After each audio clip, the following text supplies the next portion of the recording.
isaa qabaachuu fi bineensa yaabbatuu dandeetti isiitiin sila beekamtii argachuu qabdi silaafiyyuu kabaja argattee silaafiyyuu achitti akka bineensa kunuunsitee akka bineensa yaabbattee tabsiiftee akka daawwannaatitti silumaayyuu sila kan taasisamuu fi qabu jedha anillee akka yaada kootitti.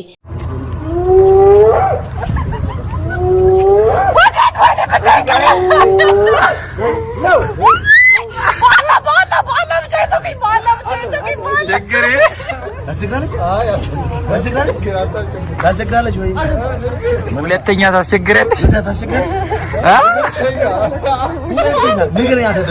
እሺ ደውላ የት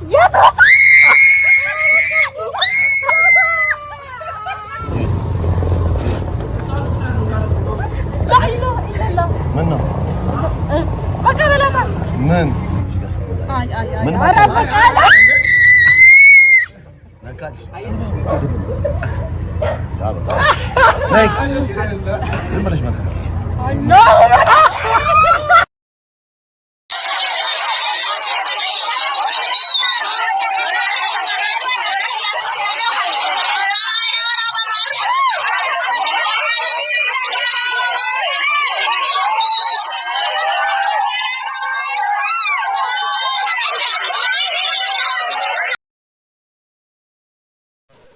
Ashamaar kafuunee kabajamtoota hordoftoota chaanaala keenyaa taatee takka inta amnee isiniif qabanneetu dhufnee kanaafiyyuu sheerii tolchuudhaan akkuma isaan saanduqa koomentii keessatti yaada keessan nuuf barreessuu hin irraanfatinaa isiniin jenna.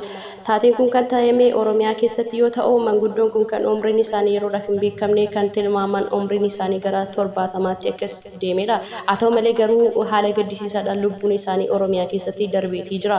Taatii kana kan taasisame sababii isiin bineensota walitti dhufeenya qabduu fi bineensa jaallattu akkuma san immoo bineensa yaabbatteetii argamte jechuudhaan taatee inta iniin lubbuu isii addunyaa kanarraa dabarsaniitii jiru. Haa ta'u malee garuu namoonni garaagaraa yaada isaanii kennataati jira.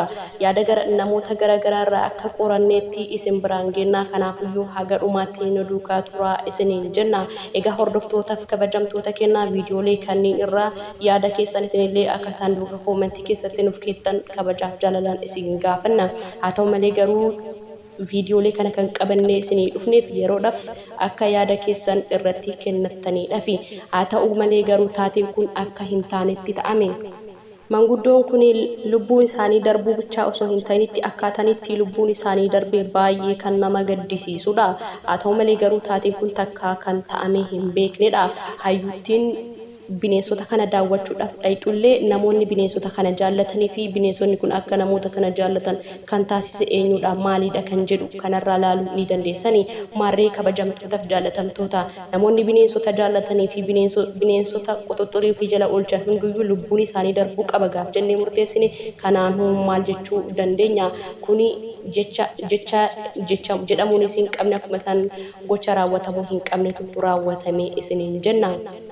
Egaa kabajamtootaaf jaalatamtoota kenna namoonni bineensota kunuunsanii fi bineensota jaallatan hunduyyuu lubbuun isaanii darbuu qaba. Budaa qabanii dhaloonni guddachuu hin danda'u. Namni isaan arkan du'uu danda'a. Kanaafiyyuu namni kun du'u malee dhaloonni itti fufuu hin danda'u. Hafuurri isii dhibeen nama qabsiisa. Hafuurri isii budaa qaba. Kanaafiyyuu hafuuran nama galaafatti waan ta'eef manguddoon kun lubbuun isii tatattamatti darbuu qaba jechuudhaan akka itti kaa'atuudhaan xiqqaa guddaa osoo hin jedhin waan harka qabaniin haleeluudhaan manguddoo kana lubbuu isii dabarsaniitii jiru. Kuni waan baay'ee nama gaddisiisudha. Egaa akka jedhaniitti miseensonni garaagaraa yaada isaanii akka komiitti kakaasaa jiran tokko tokko isin ni kaafna. Akka manguddoon tokko jedhanii barreessanitti manguddoon naannoo sanii hin jiran immoo maalidha? Osoo manguddoon ka jiraatan taate gara mana amantiitti geessanii seexaana isii irra jiru kana balleessanii silaa achitti seeran kabajaadhaan achi fidaniitiin iyyuu achitti isii ankabaakaban ture kan jedhan komii kaasaniitii jiru. Akkuma san mootiyyuu namni beekamaan tokko akka yaada manguddoo kana irratti barreessetti namni barate yookaan mootiyyuu qaamni seeraa kan jedhamu tokko naannoo san keessa hin jiru jedhee dubbateeti jira. Osoo qaamni seeraa kan jiraatu taate gara qaama seeraatti geessanii seeraan qoratamuu qabdi ture jedheeti jira. Ammallee mootiyyuu akka beekamaan tokko barreessetti maali osoo addunyaa kanarratti beekamtii argachuu kan qabdu ture manguddoon kun jedhee dubbateeti jira. Egaa akka inni dubbatetti manguddoon kun osoo Itoophiyaa ta'uu baattee osoo lammiilee biyya biraa taate silumaayyuu beekamtii argattee jirti jedheeti barreesse. Akka inni jedhetti anis yaada isaa nan deeggara. Osoo Itoophiyaa ta'uu baattee lammiilee biyya biraa taate walitti dhufeenya bineensaa qabaachuu fi bineensa yaabbatuu dandeetti isiitiin sila beekamtii argachuu qabdi. Silaafiyyuu kabaja argattee silaafiyyuu achitti akka bineensa kunuunsitee akka bineensa yaabbattee tabsiiftee akka daawwannaatti silumaayyuu sila kan taasisamuu fi qabu jedha. Anillee akka yaada kootitti isin hoo maal jettan? Ati hoo maal jetta? Ati hoo maal jetta? Yaada keessan sanduuqa koomentii keessatti nuuf barreessuu hin irraanfatina. Haa ta'u malee garuu gochaan suukaneessaan kun Oromiyaa keessatti raawwatame. Ammallee mootiyyuu miseensonni garaagaraa yaada akka isaan ibsanitti qaamni seeraa tokko osoo achi ka jiraatu taate matattamaadhaan gara qaama seeraatti geessan ture. Maali seerri achi keessa hin jiru? Maali seeraan hin qoratamu? Jechis ka'aati jira. Kuni eeyyeen dhugaadha. Seeraan qoratamuu ture. Gara mana seeraatti geessanii seerri hamma danda'ameen qoratee waan isii kana hundayyuu geessee qoratee irra gahee atantamaan silaa waan isirra kaayamuu qabu hunda irra kaayan ture. Yoo ka dogongortus taate adabbii irra kaa'anii yommootiyyuu hin dogongorris taate haala danda'amaa ta'een seera isiin malu adabbii irra kaayan ture. Haa ta'u malee garuu hawaasni naannoo sanii walii galuudhaan lubbuu isii akka hin ta'in dabarsaniiti jiru. Egaa kabajamtootaaf jaalatamtoota kennaa miseensonni garaagaraa yaada akka irratti kennaa turanitti naannoo san keessatti abbaa manaa hin qabdu manguddoon kuni. Abbaan manaa isaanii yeroo duraatti darbeetii jira. Haa ta'u malee garuu manguddoon kun qabeenya ni qabani, lafa qabani, lafa isaanii kana mootummaan irraa zarafuudhaaf kan lubbuu isii baasee jedhan. Eeyyeen nuttis ni fakkaata. Osoo seerri biyya san keessatti kan kabajamu taate manguddoo umriin isaanii hamma kana gahu silas lubbuu isaanii hin baasanii. Osoo addunyaa taate akkuma armaan dura isiniin jedhee osoo yookaan faranjii taate osoo yookaan immoo lammii biyya biraa taate siluma dandeettii isiitiin beekamtii argattee ture.